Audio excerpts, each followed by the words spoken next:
Good evening. Welcome to the Riverhead Central School District Regular Board of Education meeting for December 12th, 2024. Can I get a roll call? Ms. Healy? Present. Mr. Connolly? Mr. Wallace? Present. Ms. Murphy? Present. Ms. Freeborn? And Ms. Redmond. Can I get a motion to go into executive session to discuss the employment of a particular person or corporation? Motion. Thank you, Mr. Wallace. Can I get a second? Thank you, Ms. Murphy. All in favor? And motion passes, and we will be back at around 7 p.m. Thank you.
Good evening. Welcome back to the December 10th Riverhead Central School District Regular Board of Education meeting. Can I get a motion to return to open session? Motion. Thank you, Ms. Redmond. Can I get a second? Thank you, Ms. Murphy. All in favor? And motion passes. Please stand for the Pledge of Allegiance.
Our student representative couldn't be here this evening, so we're going to move right on to our superintendent report from Ms. Pedicic. Good evening, everyone. It is always the nicest thing is to be able to honor our students and staff. And so this evening, it gives me great pleasure to introduce our girls soccer coach, Casey Mandery.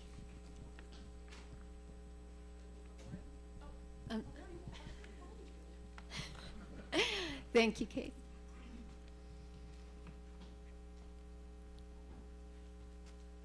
Lauren Zaweski just completed her 4th and final season on the girls' varsity soccer team. She spent 3 of them as a captain. I named her captain as a sophomore not only because of her skills on the field, but because she was already quite the role model off of it as well.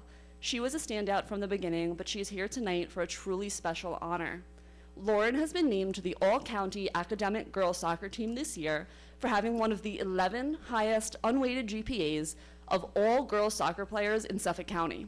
She was 6th highest to be exact. This is an incredible achievement and we are beyond proud of you, Lauren. We can't wait to see what you do for the next 4 years at your dream school, Embry-Riddle. Congratulations.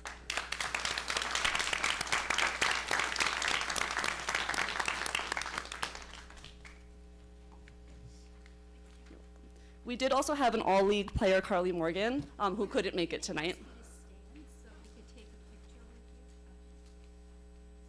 Where are we going? She couldn't make it, yeah. Sure. Sure, so Carly Morgan is a junior. She's a 3-year varsity soccer player. She's been on the team as a freshman, and she was voted on by our League 2 coaches as the all-league player for Riverhead, which signifies that she was our best player, and that she was recognized by the other coaches this season as that award. So, this is for Carly.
Just before we do the next presentation, Ms. Bozahoski is going to make a announcement about translation services for us.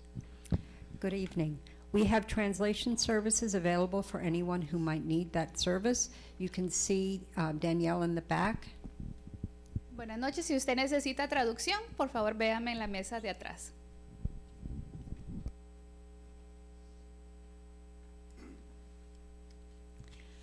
Our next group of students to be recognized is the cross-country team, and it gives me great pleasure to introduce their coach, Tyler Lopenhofer.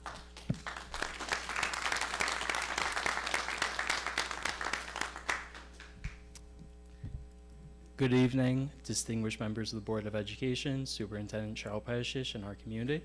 Thank you for your continued support and for recognizing the hard work and accomplishments of our cross-country athletes. This season, our boys team finished 4-1 in the regular season and qualified for Section 11's championship meet for the third straight year. The girls team finished with a 3-2 record, marking their first season above 500 in over 4 years. I'd like to highlight the outstanding achievements of Christopher Jones, Sean Rowland, Julia Chicherska, and Victor Hiron. These athletes earned the following accolades. They earned 3 first-team All-League honors and 1 second-team All-League honor. Christopher and Sean also earned all-county recognition based on their exceptional postseason performances. Christopher Jones broke 2 Riverhead High School school records this season, and Sean, Julia, and Victor each had an all-time performance, earning a spot on our cross-country school record board. These students athletes have not only excelled individually, but have helped lead our teams to incredible success. We're incredibly proud of their accomplishments and grateful for the continued support from our school district and community. Thank you.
We'd like to congratulate again our amazing student athletes and their coaches.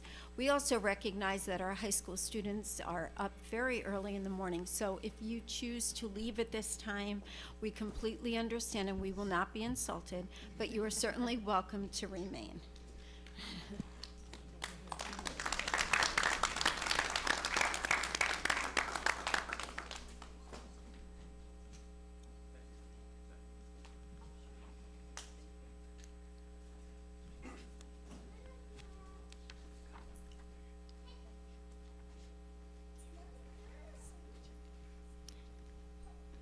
It now gives me pleasure to introduce our Director of Guidance, Charles Gassar, who will do a presentation on the Guidance Department. Thank you. Thank you.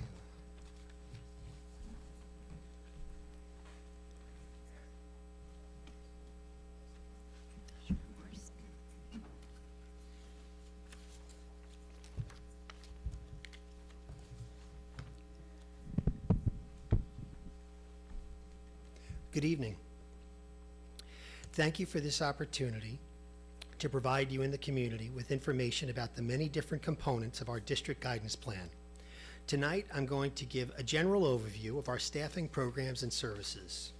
Full disclosure, for the sake of time, I'm going to be moving rather quickly over these different pieces, and to be completely honest, each and every bullet that you see on the presentation has so many different sides to it, they could very well be their presentations to themselves.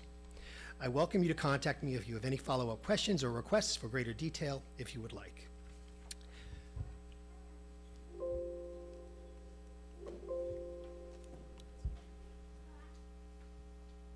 The guidance program at Riverhead Schools spans 3 buildings, grades 5 through 12, Pulaski Street Middle School and Riverhead High School.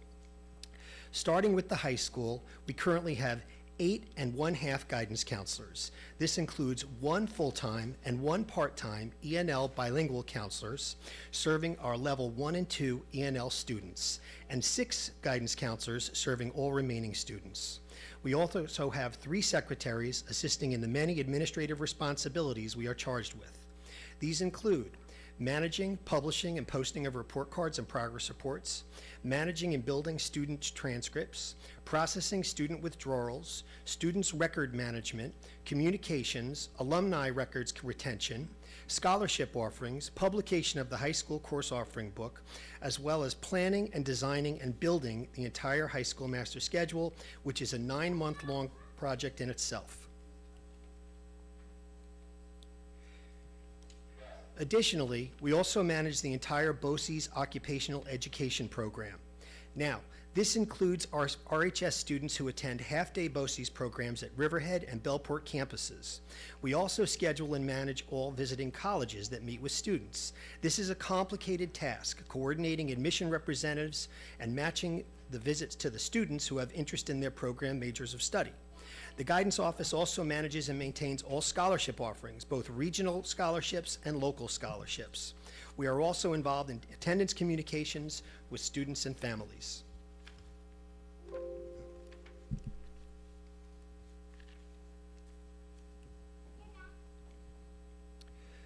Beyond the everyday functions of the guidance office, which I cited, the counselors have additional responsibilities, including student and parent communications, student schedule programming, new entrant intakes, attending CSE, IST, and SST committees. Counselors are also an integral component in the management and onboarding of students applying for home instruction. High school counselors identify seniors who qualify for our highly successful credit recovery program. They prepare and maintain those students' applications while monitoring students' progress once enrolled. Once a student completes their credit recovery course, the counselor verifies that the transcript is updated and adjusts the student's graduation plan. High school counselors are always available for their students and continually host student meetings for a variety of concerns. Many times these meetings include parent or other family members, sometimes faculty and administrators as needed.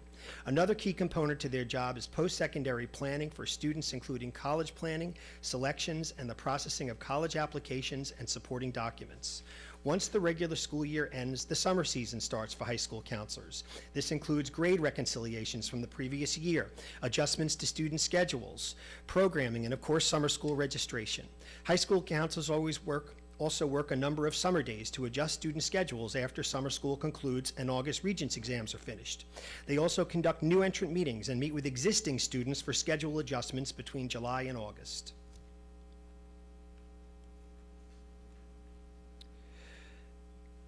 The department manages ongoing communications with our families and students through guidance newsletters, which I provided you with, the most recent one, college information nights, course offering nights, and student planning conferences for students.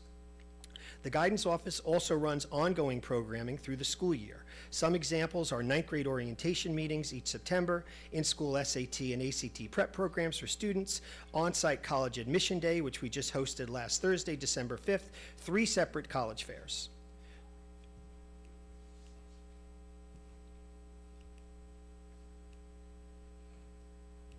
I'm sorry, I'm having some trouble with this clicker. I apologize. 2 separate financial aid nights, both spring and fall, ACT and SAT supervision on all Saturdays, including Saturday administration of an October PSAT for 11th grade students, and an in-school pre-ACT administration, which we are running on January 24th, 2025 for 10th grade students. We also host an annual Suffolk Community College Early College Program Information Night for rising juniors and seniors, along with their families. This year we were doing so on February 12th in the high school auditorium. Earlier, I mentioned the complexities of properly scheduling and coordinating college representative visits. I say this because many schools simply give the representative a table in a hallway or the cafeteria. We do not do this at Riverhead. We identify our students who have listed programs of interest with the school's most popular majors, and then the counselors coordinate invitations to their students to join these meetings. This was our schedule from the last October, which is perhaps the busiest month for visits. You can see the wide range of schools and locations that are represented.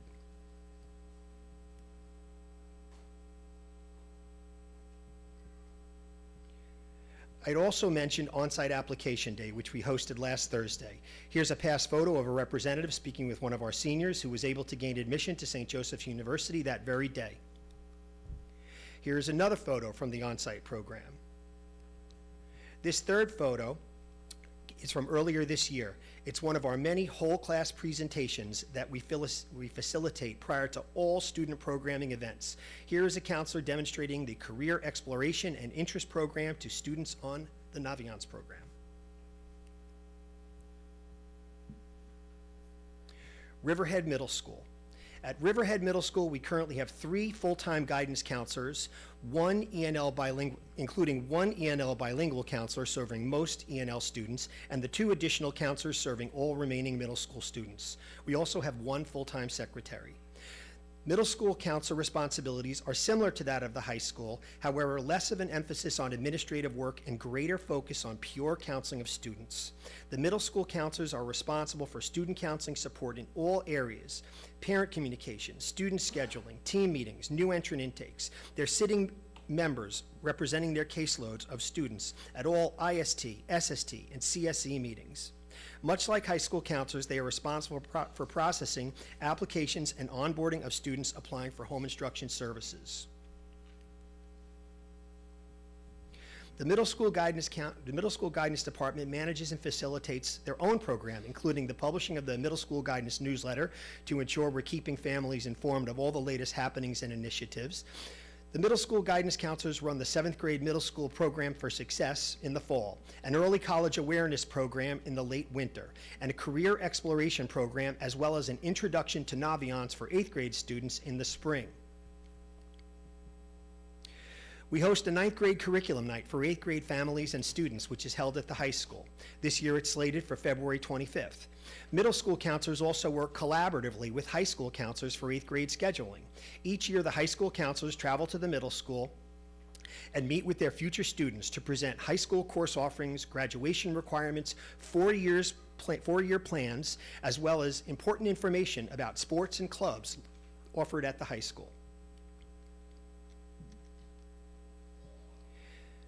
The last school I would like to feature tonight is a truly fabulous place. That is the Pulaski Street School. I'm excited about this because it's a relatively new counseling program, now only in its 4th year of operation.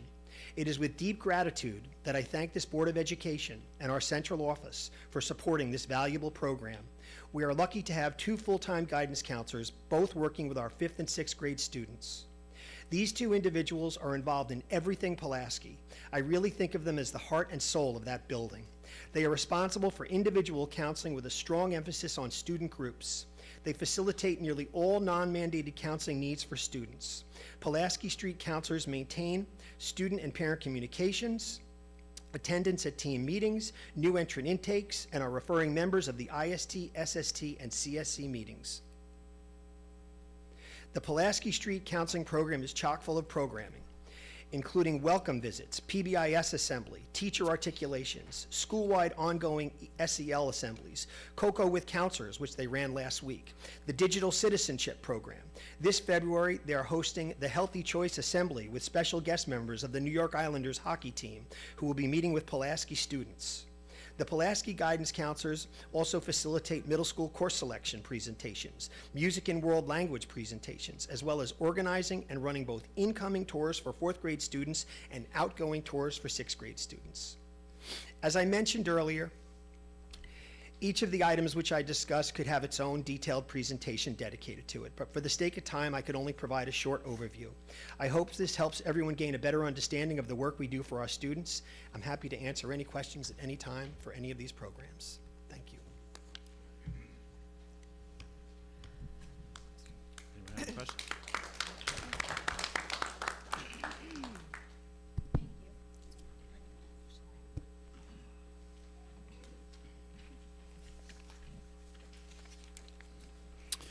Okay, we're moving on.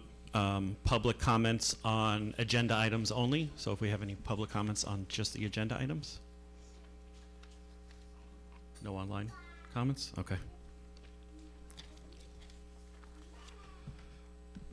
Moving on, can I get a motion to accept the consent agenda? Thank you, Mr. Connolly. Can I get a second? Second. Thank you, Mr. Wallace. Any questions, comments? Seeing none, all in favor? And the motion passes.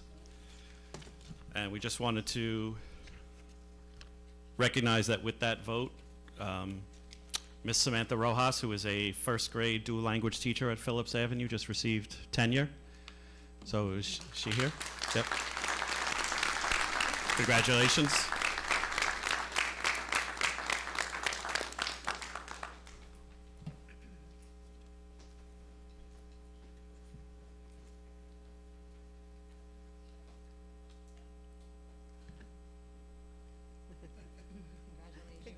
Congratulations, Samantha.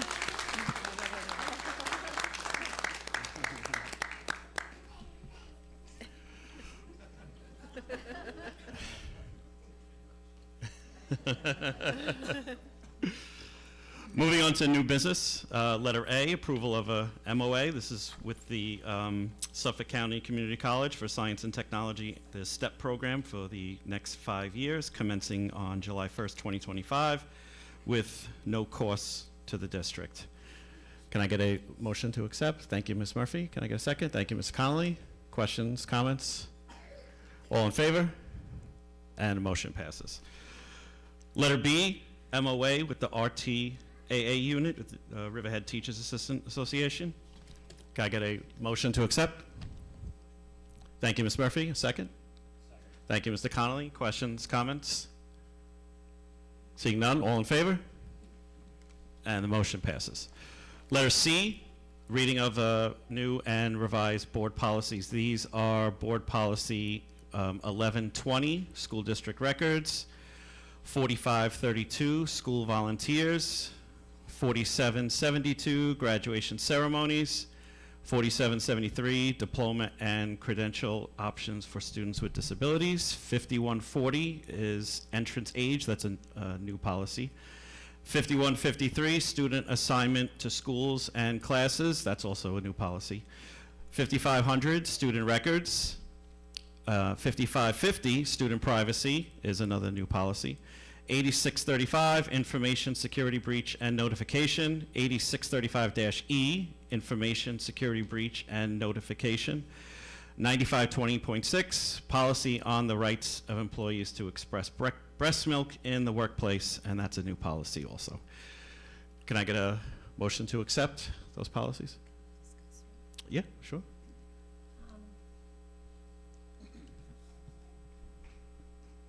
Yep. I'm sorry? Yeah, you're good. With the entrance age, because that's new.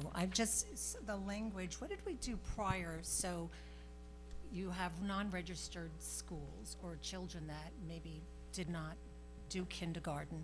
Prior, did they have to automatically go into kindergarten? Or wasn't there like some type of an assessment or placement test? Because here it says here that, let me go look it up. I thought I printed it out.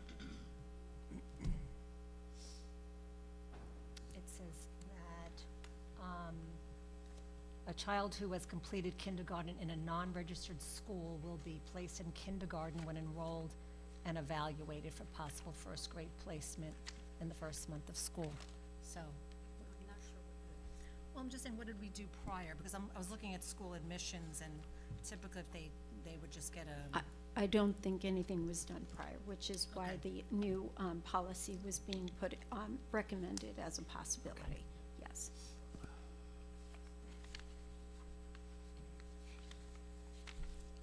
Anybody else? Any other comments?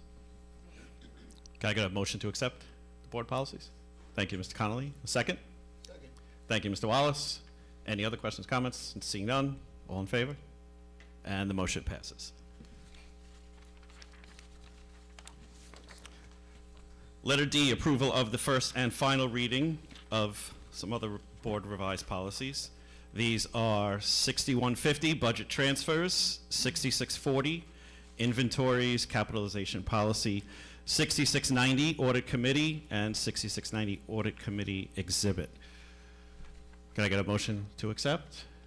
Motion. Thank you, Mr. Connolly. Second. Thank you, Ms. Murphy. Any questions, comments? All in favor? And the motion passes. Letter E, discussion of policy 4711. It's the weighting of Regents exams. Anyone want to start? I guess we had the policy meeting last, so I'll discuss the minutes later.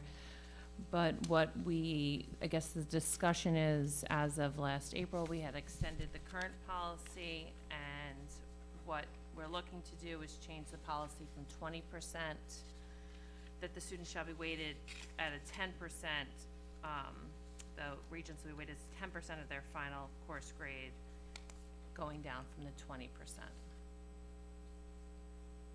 I know the discussion, there was a committee last year, and that potentially that's something we should look at doing and expanding to allow more parents and educators to weigh in on this policy, unless.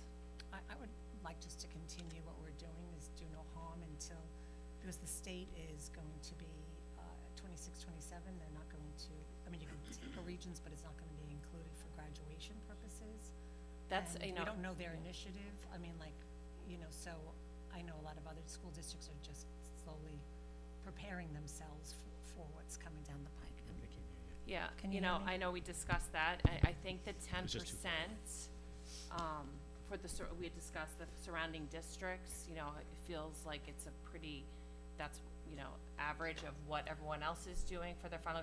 I know they say 26, 27, but we also discussed that, that's what they're guessing, but we've watched things change, and they could keep kicking it down, No, that's, if you watch the Blue Ribbon Commission and the Regents meeting, it's not going to be included.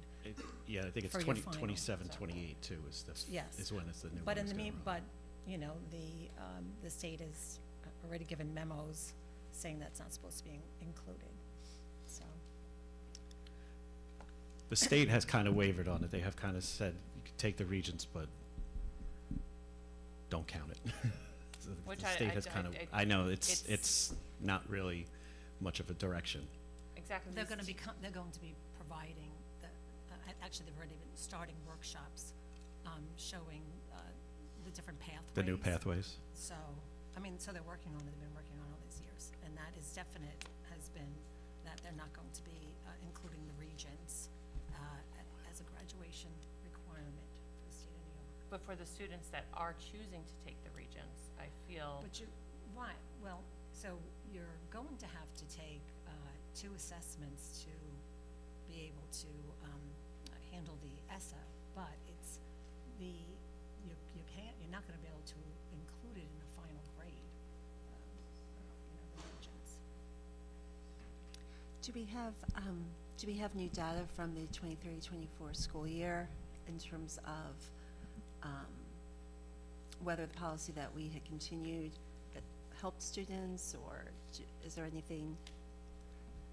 We were very conflicted last year because the committee, in my estimation, did not represent a cross-section of parents, educators, and students.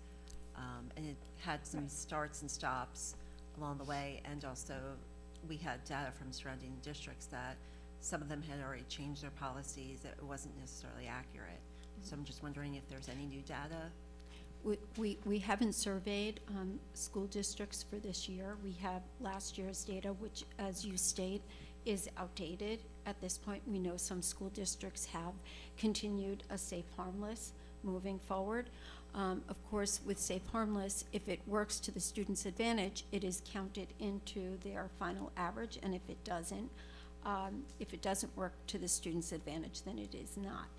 I think Ms. Murphy had mentioned maybe convening a new committee to look at this data and also to maybe canvass some of our surrounding school districts on Long Island might be a starting point for the district to make a decision.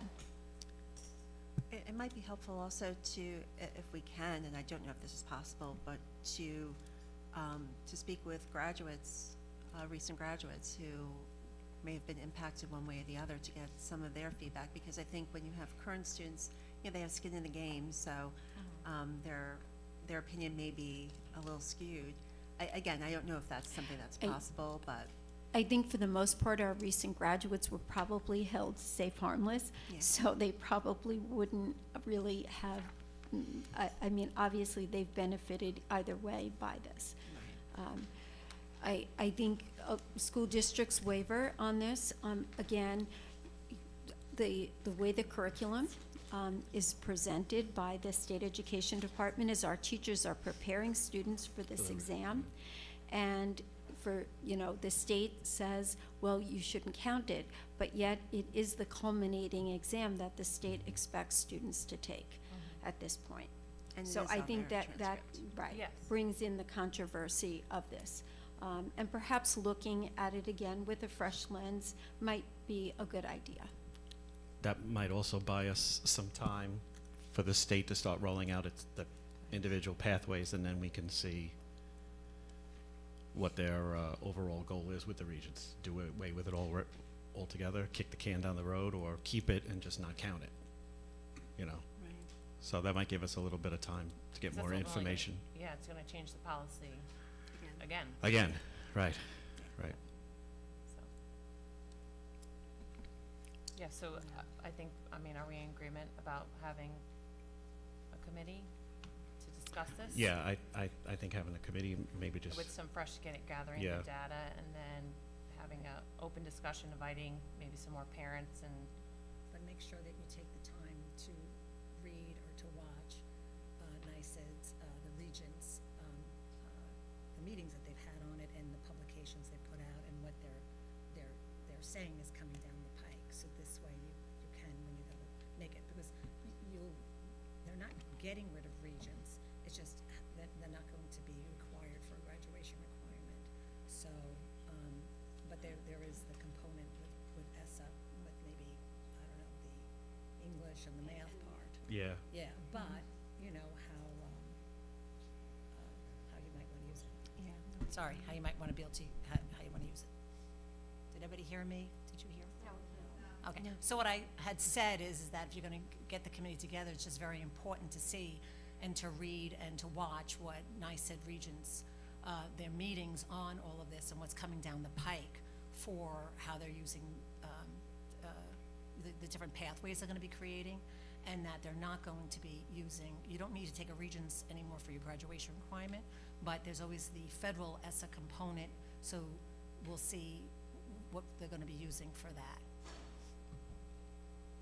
But they're not getting rid of the Regents, and if it's being modeled on some of how the other states, they might say, well, that will fill some of these assessment requirements. So you might say, okay, I'll take all these Regents, it'll fill that assessment, or I'm going to pick and choose. I might use an SAT and AP.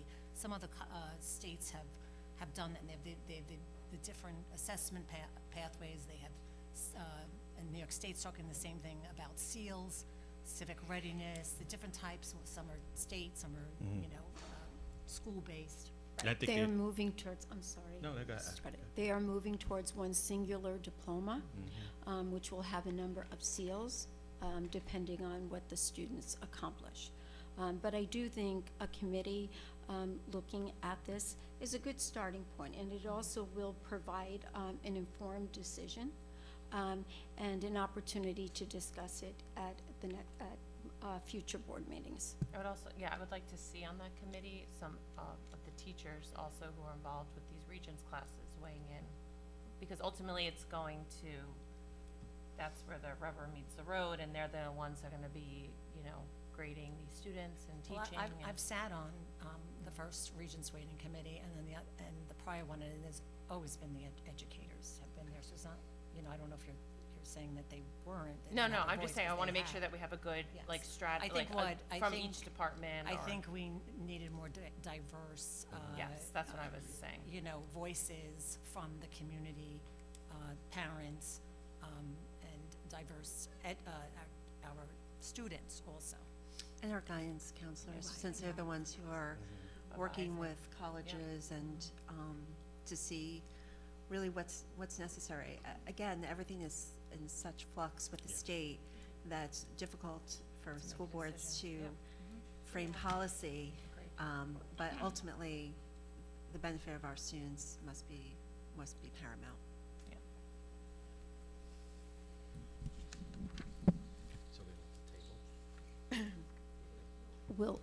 We can table this for now, and we will, Dr. Baum and I will work on convening a committee. Thank you. Thank you. Thank you for your work on it. Can I get a motion to table letter E? Thank you, Mr. Wallace. A second. Thank you, Ms. Murphy. We don't have to. It was a discussion, Oh, so okay. it should Oh, be all right. I thought the table was for. Yeah, that's what I thought. All right, letter F, approval of award of contracts. This is for graduation commencement booklet and tickets for this year, the end of the school year. Can I get a motion to accept? Motion. Thank you, Ms. Healy. Can I get a second? Thank you, Mr. Wallace. Questions, comments? All in favor? And a motion passes. Letter G, approval of donations. This is for Ed and Emily Powers and their family have donated 2 palm trees to the high school at an approximate value of $250 each. Can I get a motion to accept? Thank you, Mr. Connolly. Second? Thank you, Ms. Second. Redmond. Comments? Thank Thank you. Thank you very much. Thank you so much. All in favor? And the motion passes. Letter H, approval of a field trip. This is for field trip for an 11th grade band student to travel to Liverpool, New York for the NYS BDA Honor Band on March 7th through 9th, 2025 at an approximate cost of the district of $1,583. Can I get a motion to accept? Motion. Thank you, Ms. Freeborn. Second, thank you, Ms. Murphy. Questions, comments? Good luck. Yes, absolutely. All in favor? And the motion passes. And opportunity for board members committee. Any committee reports? I know we got Oh, A few of us. first. Hit the policy one. Stanley down. It's a family. That's It's a all I fake- stay all day it's a long. fake Stanley, Oh, it's a fake so Stanley. that's why. Okay, so we had a policy committee meeting on Tuesday, December 3rd, 2024.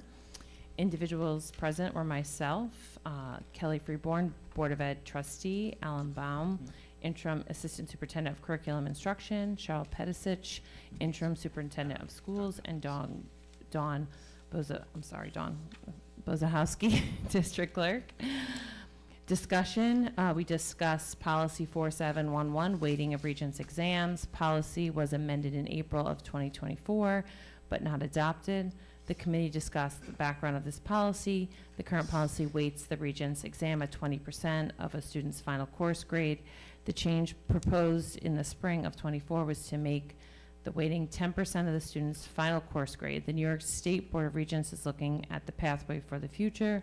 The committee needs to determine if they wish to proceed with proposed policy adjustments for the last school year or whether to convene a committee to discuss the policy. Next, policy edits and additions. Policy 1000, community relations. School District 1120, school district records, edit to the current policy. Changes proposed require that the district to notify the current and past employees to be notified if their discipline record has been released. The proposed changes also update reference to the current New York State record retention schedule. Committee agreed to make recommended changes. 4,000 school volunteers, 4532 school volunteers, added to current policy. The proposed changes adds a provision to the school volunteers are not to have access to personally identifiable information. Committee agreed to make recommended changes. 4772 graduation ceremonies, added to current policy. The proposed changes include a provision that would allow the building principal to deny a student the ability to participate in graduation ceremony as a consequence of the violation of the code of conduct after consultation with the superintendent. This provision does not prevent the student from receiving their diploma. Committee agreed to make recommended changes with an adjustment to one paragraph. 4773, diploma and credential options for students with disabilities, edit to current policy. The proposed change just clarifies the students eligible for CDOS or SACC credentials. It does not change eligibility.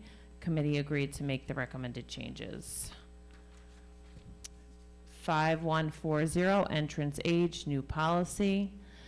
The children who turn 5 by December 1st of the matriculation year are eligible for kindergarten, which those with birth dates between December 2nd and December 31st may apply for early admission through screening criteria. Placement decisions for first grade or kindergarten based on prior schooling and evaluations are finalized by the building principal, with private kindergarten attendance not overriding district age requirements. The proposed policy allows some flexibility with age entering kindergarten through 12/31. The committee agreed to move forward with the recommended new policy. The student 5153, student assignment to schools and classes, new policy. The district and building administration signs students to schools and classes based on factors such as district resources, enrollment, educational needs, and fostering diversity, aiming to create balanced and productive learning environments. While parent and guardian input on the learning preferences is considered, final decisions about the students' placements are made by the district and building administrators. The committee agreed to move forward with the recommended new policy. 5500, student records, edit to current policy. The Board of Education ensuring the confidentiality of student records in compliance with the state and federal laws, including FERPA and Education Law 2D, granting parents and guardians and eligible students rights to access, amend, and control disclosures of these records. The district uses secure methods to manage records, provides annual notification about rights and policies, and limits the release of the directory and personally identifiable information unless legally required or with consent. Clarifying language, student and parent and employee phone numbers are personally identifiable information. The proposed change also clarified that third-party contractors fall under the policy. Committee agreed to make recommended changes to bring us into compliance with the state 2D requirements. 550, student privacy, new policy. Description, the board's policy ensures compliance with the Protection of Pupil Privacy Rights Act, PPRA, by requiring parent guardian consent before minors participate in surveys, collect personal information, and limiting the use of the personal information for marketing purposes. Additionally, parents and guardians have the right to inspect instructional materials and are notified about non-emergency invasive physical examinations or screenings with opportunities to opt out. Committee agreed to move forward with the recommended new policy. 6,000 fiscal management, 6150 budget transfers, edit to current policy. The superintendent of schools and designee can transfer funds between the budget line items up to $250,000 per occurrence, with such transfers reported monthly to the Board of Education. Transfers exceeding this amount and those not meeting the criteria require prior board approval, except in emergencies where the board will be notified beforehand. Committee agreed on making the recommended changes in the first and final reading at the December 10th Board of Ed meeting. 6640, inventories capitalization policy, edit to current policy. The superintendent of schools or designee will maintain inventory records and accounts for capital expenditures, tracking equipment over 5,000 and non-equipment assets over 15,000. These items will be capitalized and depreciated if they have a service life of more than 2 years, with depreciation calculating on a straight line method. Committee agreed to make recommended changes for the first and final readings at December 10th Board of Ed meeting. Audit Committee, edit to current policy, and Audit Committee charter, edit to current exhibit. The Board of Ed appoints the Audit Committee annually, consisting of 3 board members with an optional community member who has a relevant professional background to oversee and carry out audit policies and responsibilities. This committee recommends audit plans, reviews draft audit reports and external auditor findings, oversees auditor selection, and performs other duties as outlined in the Audit Committee charter while not being involved in the day-to-day district operations. Committee agreed to make recommended changes for the first and final reading at December 10th Board of Ed meeting. 8,000 support services, 8635 information security breach notification, edit to current policy, 8635E parents bill of rights for student and data privacy security, edit to current policy.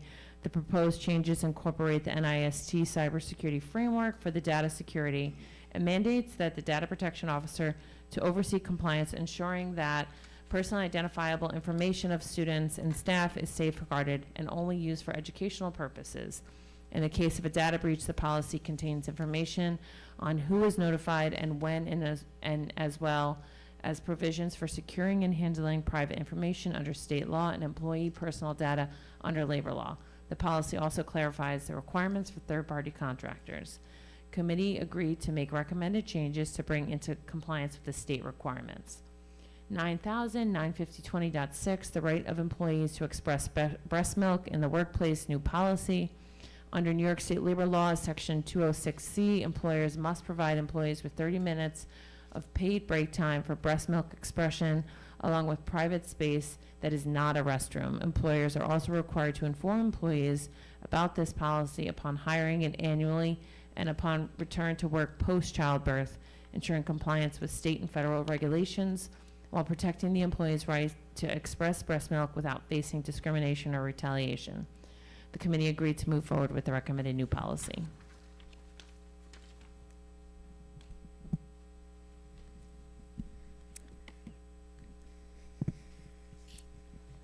Okay, yes. On October 29th, the Wellness Committee met. In attendance were myself, Tina Marie Rickmers, Keith Graham, Brian Sachs, Virginia Healy, Gretchen Rodney, Daria Hagemeyer, Emily Sands, and Dawn Bozohosky. The committee spent some time discussing what the goals would be for the Wellness Committee and discussed alternating start times between morning and afternoon in order to make the committee meetings more accessible to others within the district. The committee decided to send an open invitation to district principals and vice principals to attend future committee meetings so that their buildings and perspectives are represented. Keith Graham mentioned that historically the committee has traveled to view kitchen facilities in the past and suggested that this be done going forward, to which the committee agreed. Keith Graham noted that this is particularly important because there may be a kitchen capital project presented to the voters in May. Food services. According to Mr. Graham, the following statistics for the 2023-24 school year: Riverhead District provided over 532,000 lunches and over 300,000 breakfasts. The average daily participation was 4,700 meals. The district employs 8 cooks, 15 full-time food service workers, and 19 part-time food service workers. The district provides fresh fruit and vegetables daily. We were able to extend the community eligibility provision at CEP through 27-28, allowing the district to continue to provide meals at no charge to the community through that time. Structural improvements. The district has been able to increase the cafeteria reserve fund, and we may need to utilize some of those funds. We need to add additional kitchen space in some of our buildings, particularly Riley and Phillips Avenue. The district has updated the serving lines, and Riley and Phillips, which excuse me, which are really nice. The addition of a grab and go section has worked out really well. The grow towers were installed. We have 6 garden towers at the high school, which should be turned on by the first week in November. A test run of the towers was performed at the end of the last year and was very successful in growing fruit and vegetables. The compost program, in partnership with the town of Riverhead, has been very successful, and we're looking to expand the program to the high school in addition to Riley. We utilize specialized containers to hold food scraps, which are then picked up from the town weekly. SEL, Tina Marie Rickmers reported, in collaboration with PPS, we are scheduling a de-escalation training with some of our consultant agencies. This will be provided to new aides on staff. Our aides work with some of our neediest children, and this training makes sure that the aides have good strategies to help with communication and calming children. The social work department has scheduled monthly meetings which alternate between joint meetings for grades K through 12 and separate 1-hour meetings for grades K through 6 and 7 through 12. This has allowed time to gain perspective on the needs of secondary versus elementary school grades.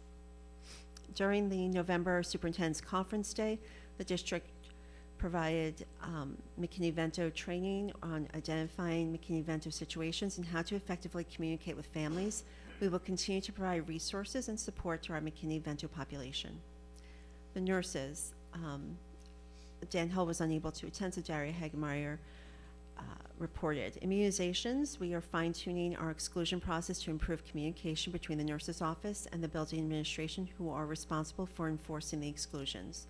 Tina Marie Brickmers noted that registration is now streamlining their procedures and communicating more clearly with the nurses regarding vaccination status for incoming students. The delivery of new EpiPens has been received, and transportation has been receiving training on how to use EpiPens properly. Pediatric AED equipment, BOCES checks our AED equipment to make sure all is functioning properly. Brian Sachs, Athletic Director, report on health education. The conversion from 11th grade to 10th grade health classes is nearly completed. The goal is to offer more 11th and 12th grade electives next year in health-related classes. Community outreach. Dr. Sands reported on Parent Cafe, which are scheduled 4 times throughout the 24-25 school year. The first cafe had a technology theme and took place on October 22nd and was well received. Our neighborhood aides have been instrumental in reaching out to the community, both families and businesses. They were able to assist in making the Hispanic Heritage event so successful with donations from local businesses. There were at least 250 people in attendance at the Hispanic Heritage event. DEI community outreach donations. District employee Sandia De Jesus has had a lot of ideas and success in connecting the school with organizations and people who are able to donate various items to the district and students. ARC curriculum and PD support belonging. The concept of belonging is an integral part of our culturally supportive curriculum. And additionally, Keith Graham reminded the committee that the food service department is able to help with storing turkeys, which are collected for Thanksgiving donations. He asked that the department is given notice of when and what donations will be coming so that adequate space can be designated. With the DEI news specialist, Jamal Pines, in place, the DEI committee met as a large group on October 28th. The 5 subcommittees have been making progress within each group.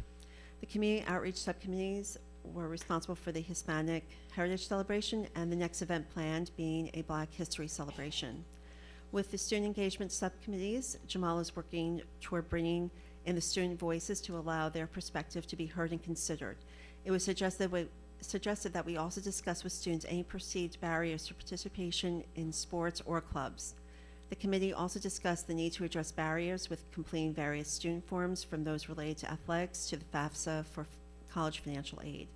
The committee decided to hold the next committee meeting in the morning, perhaps at 9 a.m., and the committee would include a trip to view some of the district conditions. We plan to meet again in January.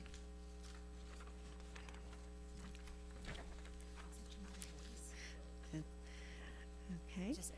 It's Jamal Boyce, not Pines. I just saw Oh, there was a little yeah, typo there. I know you were like, who was that? But Yeah, I it's was Jamal. wondering who Jamal Pines was. I apologize, Jamal Boyce. Thank you. Okay. On November 12th, the Facilities Committee meeting occurred with myself, Mr. Wallace, Ms. Pesich, Dr. Carazano, John Bozahoski, and John Fleming in attendance. We had a facilities projects update from John Fleming, a summary of projects completed during the 23-24 fiscal year. He summarized a multitude of alterations and repair work completed in all the school buildings, as well as the Welcome Center, athletics, transportation, and district office.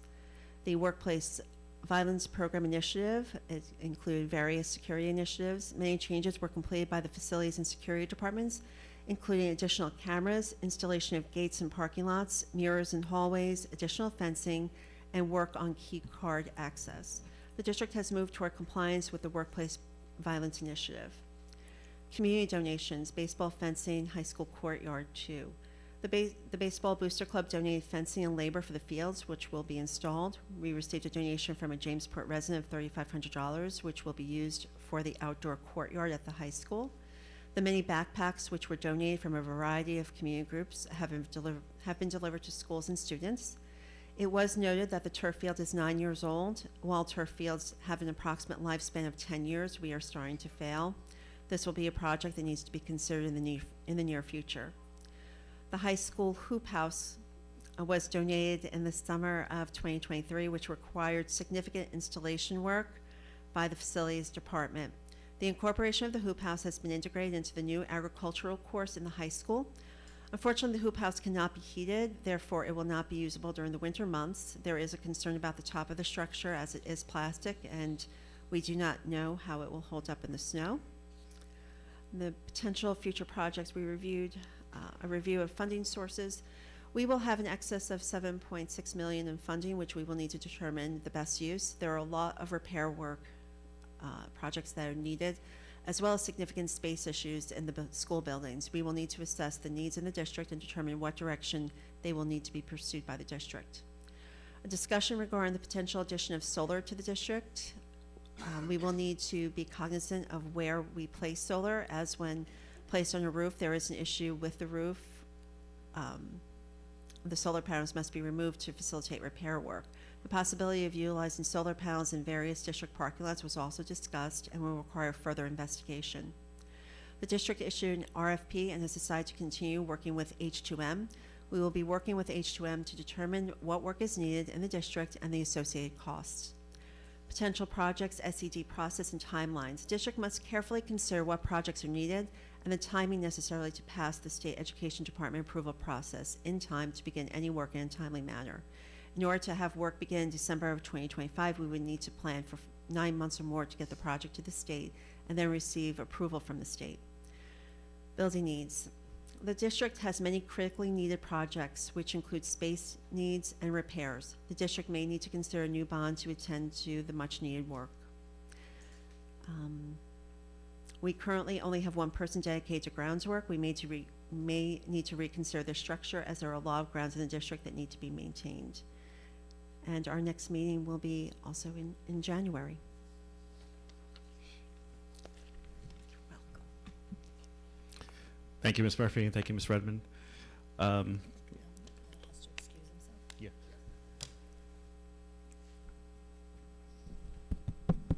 Unfortunately, I have a prior engagement I have to attend to, but before I leave, I did attend the duck lighting last week. The middle school show choir did an incredible job at that. They sang 4 songs, and it was just incredible to watch. So if you see them, just congratulate them on the great job they did. Thank you. Thank you, Mr. Wallace. Moving on to board member remarks. I have one remark to make. As the community may or may not know, New York State Department of Education is putting forth a new plan called a regionalization plan. It is something that schools have to decide if they want to participate or not in. At first it was a mandatory, and then they changed the guidance to being voluntary. We have talked about it as a board with the administration. We have looked at a lot of data. We have decided that the best course of action as of right now is to wait until we do not have to, the deadline is not until January 15th, and we have a board meeting on the 14th. So we'd like to look at more data, see if anything else, any other things come down from the State Education Department, and then we would make a decision. So as of now, we're not making a decision on the regionalization plan until January 14th. Any other board member remarks? Okay, I'm gonna make sure. Can you hear me? Okay. Well, so I watched the Regents meeting that was yesterday, where they voted on that regionalization.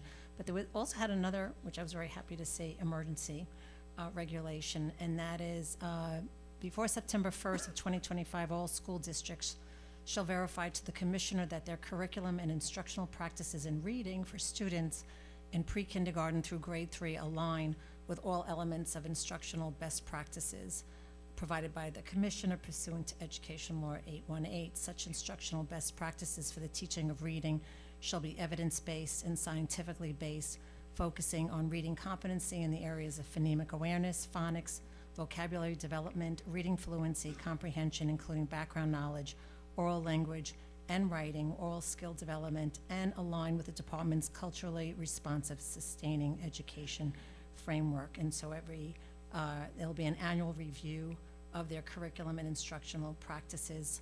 Again, the focus is on the science of reading and the science of learning, and I just applaud their approach. And again, they're not telling you what curriculum to use or to get rid of curriculum, but that you're just aligning your curriculum for best practices. Last week, I had the privilege of attending a dedication ceremony at Aquabog Elementary School. Riverhead High School junior Eddie Bedell is completing his Eagle Scout project, and he raised money and organized his troop, and with the help of other community members, they were able to install a buddy bench and an inclusive picnic table in the field at Aquabog Elementary School. The picnic table is essential for differently abled children so that everyone has a seat at the table. It was a beautiful ceremony, and we're just so fortunate to have students like Eddie Bedell, like the students who are visiting the nursing homes and singing Christmas carols, or making pancakes to raise money to buy Christmas gifts for children in the community.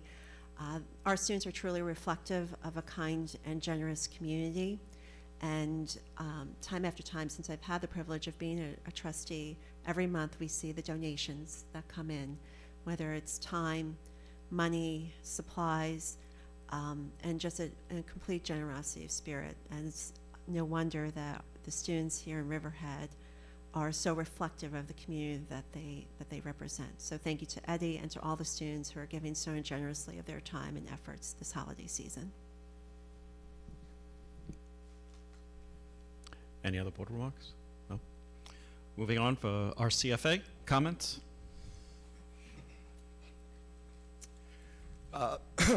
Greg Wallace, RCFA, Calverton, pardon my voice. First, I'd like to start by thanking the Board of Ed and Superintendent Petitish for finding a way to restore one TA per building for our kindergarten class. This will begin to restore a portion of the vital support that was lost as a result of the funding from last year. I'm just going to chime in on the Regents Waiting Committee, the Regents Waiting Policy. I really don't like the term no harm. Chuck, like between like the top 5, how many points is that in grade point average? So you're looking at fractional points. Like if we're going to have a class rank, then having it count for some students and not others is going to harm students. If you want to do a no harm policy, then get rid of class rank because it creates an unequal playing field. So by now I'm sure that everyone has seen the editorial piece by Mr. Raymond Ankrum in the News Review, and this is the same old tired rhetoric we have seen from here for years. It's predictable. A noun, a verb, Riverhead schools are terrible. A different noun, a different verb, the money follows the student. It's the same tired pattern. Mr. Ankrum never passes on an opportunity to disparage the students, the families, and the educators of this district. But he's not alone. Riverhead town officials publicly chastised the district repeatedly for being fiscally irresponsible, yet they have pierced the tax cap, 2% tax cap, year after year after year. The IDA invited representatives from the school board and the RCFA to meet with them, but this wasn't a discussion. We were not there for them to hear our concerns. They merely viewed us as a chess piece in their effort to stop the Southampton development. The charter school, the town, and the IDA never pass on an opportunity to take shots at our district. Then we have our local media outlets who fill numerous column inches of copy reporting on the actions of the town, IDA, and the school district. Yet, Riverhead Charter School has received $71 million in taxpayers' funds since 2018, and nothing in either publication about where that money has gone. In the 2021-2022 school year, Riverhead Charter School received $8.8 million from the Riverhead Public Schools in tuition. If you look at the SED website, Riverhead Public Schools paid $18,341 per pupil. However, the reported per pupil spending was only $14,659. That's a difference of $3,682 per student. $1.27 million is unaccounted for, and that's just 1 year. The big buzzword right now is regionalization and loss of local control. It's here already. The charter school is loss of local control.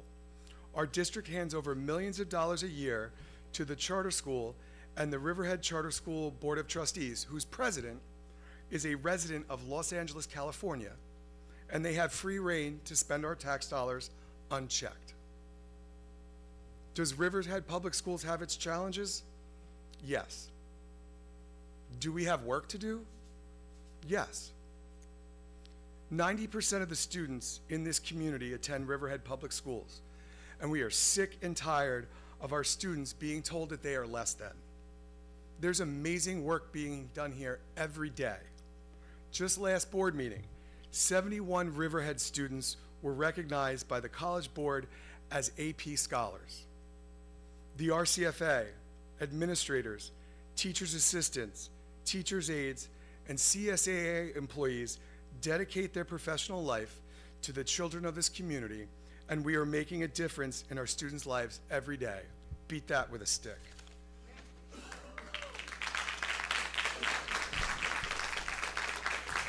Thank you, Mr. Wallace. Any comments from Ra? No comments this evening. No comments. Public comments? Do we have any public comments?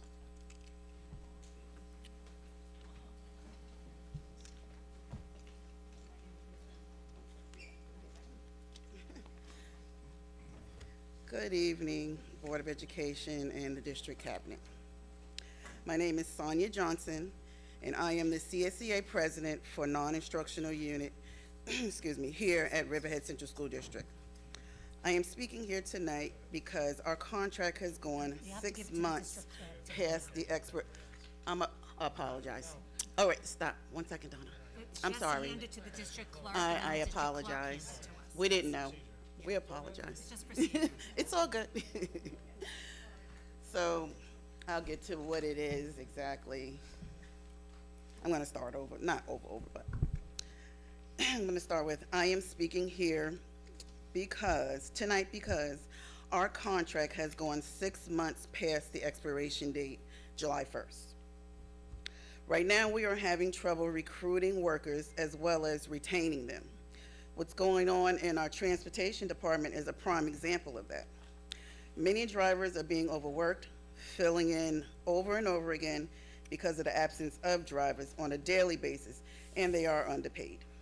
The cost of living has gone up, and we all need our salaries increased now, not a year from now. Our proposal, our proposal can get us there. At this point in time, the pie chart, that's what she was trying to hand. The pie chart is just a description of our membership, the numbers on how many years they've been here. So that's what she was handing out. At this point in time, please look at the pie chart being passed out that reflects our membership and their years of service here in the district. We feel like if you look at the pie chart, it would help with making decisions about our contracts that's out there and the proposals, excuse me.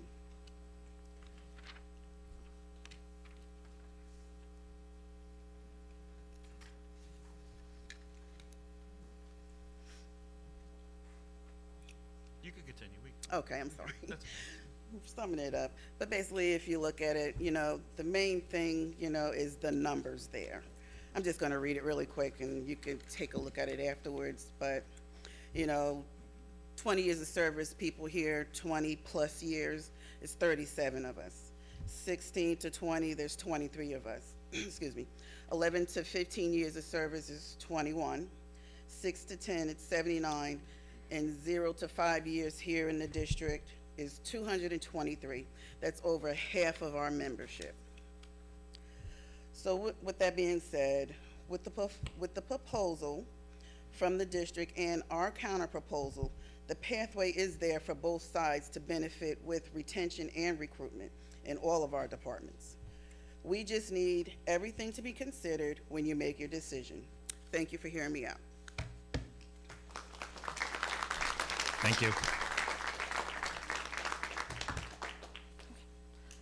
My name is Indira Abrahamson. I'm a senior office assistant in the high school and part of the CSEA Contract Negotiation Committee. We have been in contract negotiations for about a year now, and we are so close to coming to an agreement that will not only meet the needs of the CSEA, but the needs of the district as well. We need a contract that is fair and gives relief to all of our unit members, especially since the majority of our unit is living paycheck to paycheck. Out of 383 CSE members, 223 of them have been hired within the last 5 years, as Sonia said. Out of those 223, 115 have been hired in the last 2 years alone. We strongly believe that if we can meet in the middle on these proposals, a lot of these retention and bus garage issues can be resolved. Thank you.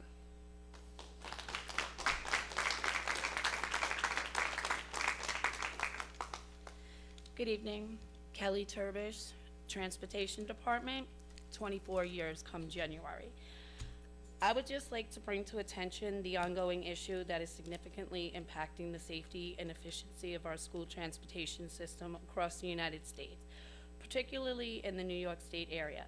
The shortage of school bus drivers and monitors has reached a critical level, primarily due to low wages that do not reflect the level of responsibility and skill required to fulfill these roles. Addressing this shortage is not only necessary for the smooth functioning of our schools, excuse me, but also a matter of respect and fairness for those dedicated professionals who serve at the first and last points of contact for our students every day. School bus drivers and monitors start their day as early as 5:15 in the morning and often finish around 5:30 to 7 p.m. at night or later, where we may take a break in the middle of our shift, but it's frequently interrupted by midday routes and additional trips, limiting the abilities to rest during the day. Drivers and monitors are far more than transport providers. We play multiple roles in the students' lives. We act as caregivers, teachers, helping students with their homework, counselors, even surrogate parents, providing support and guidance to children who may experience difficult situations at home or in school. In some cases, we stay with students at their bus stops until a parent arrives. Furthermore, drivers and monitors are sometimes exposed to physical risks, particularly in situations involving special needs students or those with behavioral challenges. This is in addition to our duties that extend well beyond those in transportation roles. The rigorous requirements placed upon our drivers highlight the extensive commitment required for the role. Drivers undergo random drug tests, alcohol tests, and retake both written and road tests every 2 years, undergo a physical examination every year, and participate in defensive driving skills refreshers annually. The driving records are also scrutinized every year to ensure public safety. Few occupations outside of law enforcement or emergency services undergo such frequent and comprehensive testing. With all due respect to sanitation drivers and parcel delivery drivers, they perform essential roles transporting garbage and packages, as it is concerning that school bus drivers responsible for transporting our most precious cargo, the children, are often paid less. Given the level of responsibility, training, and commitment demanding, it's essential that we reflect this is a fair wage. Higher pay rate would not acknowledge the hard work of these individuals, but would also help attract and retain qualified drivers and monitors, therefore reducing the widespread shortage and ensuring our drivers receive safe, reliable, compassionate transportation. Thank you.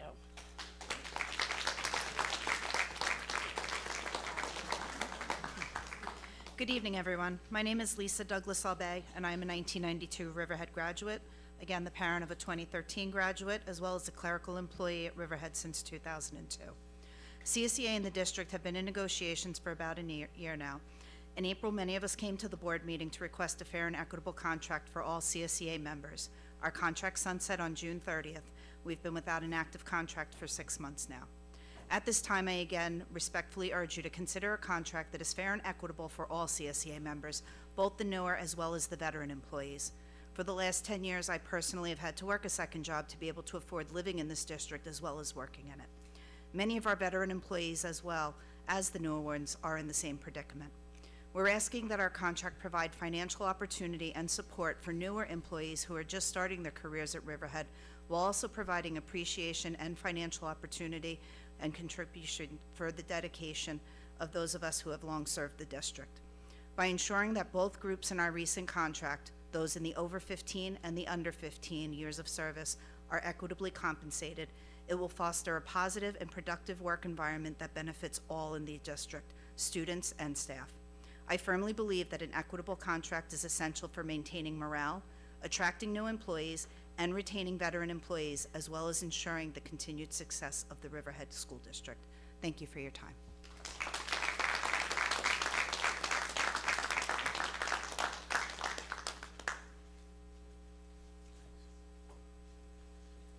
Good evening, everybody. My name is Liam Russert. The Labor Relations Specialist, Gretchen Penn, could not be here this evening, and I happen to be the Region Director for Long Island for CSEA. Our address is 3 Garrett Place in Comac. That's where our main office is, and we serve all our members in Nassau and Suffolk counties. But what I'd really like to speak to about tonight, you've heard a lot of already about the members here. We stand in solidarity and we thank our teacher association for wearing our button, but I believe they do so because when you look at the rates on paper, you actually see a number that might be decent. But what it really translates to, when you look at the cost of living and the hours that they work, is a lot less. If you take a school bus driver and you say $26.06 an hour if you look in a contract. No, it's public, anyone could look that up. If they're only working 5 hours a day because they got to be on call a lot and they can't leave the area, they can't get another job, even if they're working 8 hours a day. But they're also only working 183 days a year. So when you're looking at that, sure, you say they should get another job, maybe in the summer. Very hard to do. Another job during the year, very hard to do.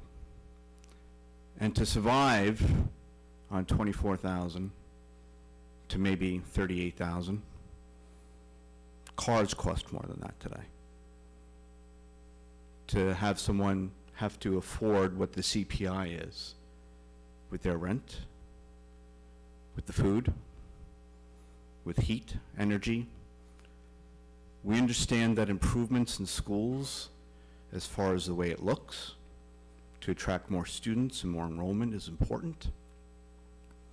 But without the members that actually bring the kids to school, that actually take care of the kids when they're here, there will be no enrollment. We've already lost a bunch of school bus drivers this year. Over 200 members in that first tier.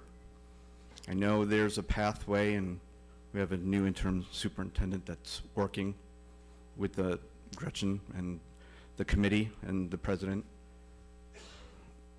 to get some advancement. I really need you to think long and hard about the importance of what they do. And the numbers, there is that pathway, but what those numbers actually translate into. And ask yourselves, what would your life be like if you got paid the same amount? Thank you. Have a good evening.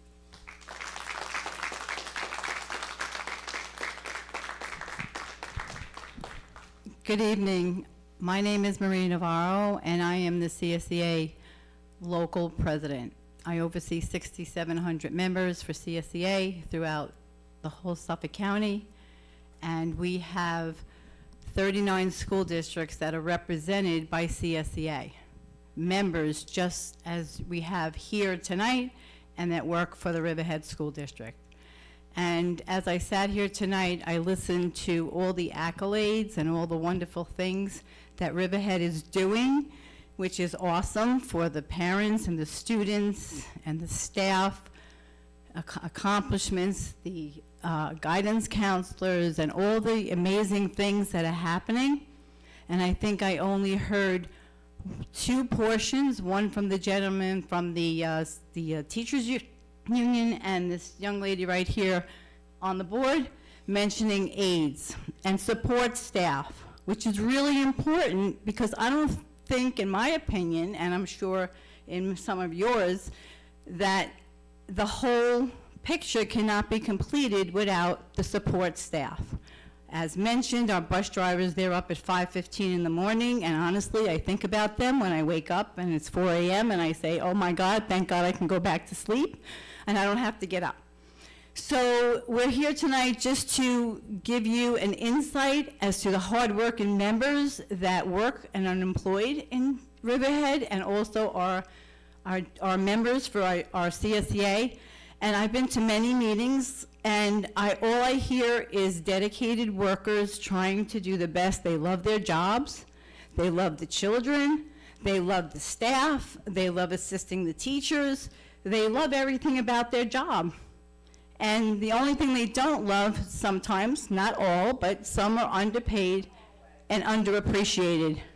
And so tonight, I just want to admonish you to appreciate the support staff. Please include them in your appreciation days. We get a bagel breakfast here and there and all those good things. Maybe they get invited to superintendent's conference day so they feel part of the district.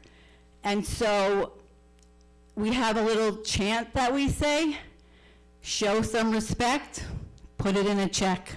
Thank you.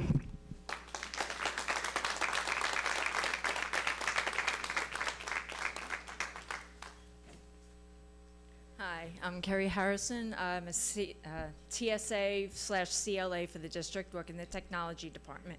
I just wanted to give a little talk about the technology department. We have a great team. I've been here about 7 years. Right now we have a really good team. Everybody goes above and beyond. We enjoy our jobs. We work hard to break it down. The role has changed since I've been here, before I've been here, to what the technology role is now. It's a lot more involved, it's a lot more work, higher level work. Each CLA, TSA, you can break it down to, each one's is responsible for about up to 100 teachers and staff that we support individually, about 500 kids each, if you look at it from building to building. So I just want that to be known, what we take on and what we do. We do it happily, we enjoy our job, we love the kids. I work in an elementary school. When the kids come in, you hear the little voices and their excitement. It's enjoyable. What I want to point out, and maybe you can look at, is I don't understand why the technology role is the least paid in the district. So we've lost a few tech people this year, and I want you to please look at that. It's not sustainable, living on Long Island and all, so I really appreciate if you can look into that. And also, this can be taken offline and for another time, but due to past contracts and however things were negotiated, title changes, there's disparity between the individuals' pay scale. So I'm not talking about somebody who's been here a year versus somebody who's been here 15 years. Just in general, the people who are a couple of years apart, there's a huge difference in what is given to each buddy based on whatever. So I just wanted to let you know that if you can please look into a few things. Thank you.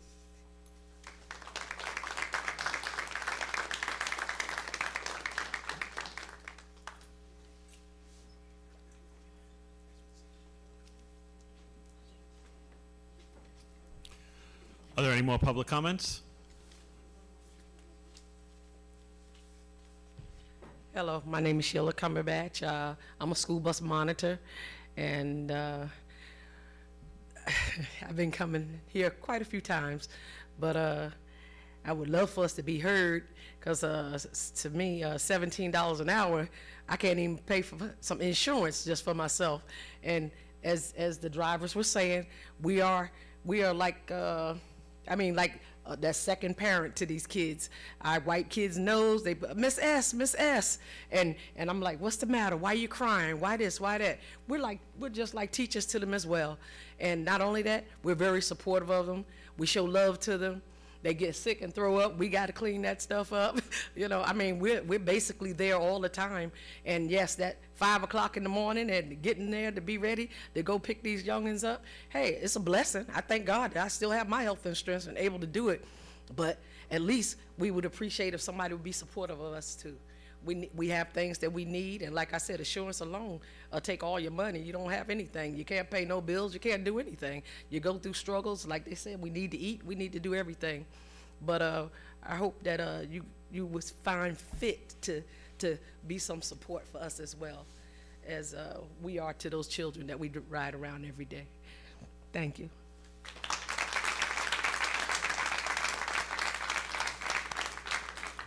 My name is East Michelle. I am a bus driver. As you leave today, and as we're going to leave, I want you to consider one thing. I think we can all agree teachers, aides in schools in general across the country are underpaid. I'd like you to consider teachers, classroom aides, they work in a building, they have support staff in that building, they have security in that building. I'd like you to think, if you were to ask any of them, if they would consider taking a pay cut, being removed from that safe and secure place, doubling their student load, and taking a heavy vehicle that takes highly specialized training and driving that down a public roadway. Consider what they would say.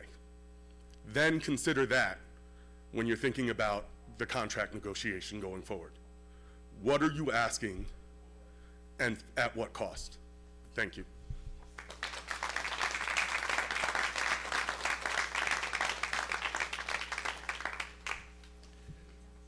Do we have any other public comments? Do we have any online comments? No? No online, okay. Seeing no more comments, can I get a motion to adjourn the meeting? Thank you, Mr. Connolly. Can I get a second? Thank you, Ms. Murphy. All in favor? And motion passes. Meeting is adjourned, and we will see everyone at the January 14th meeting.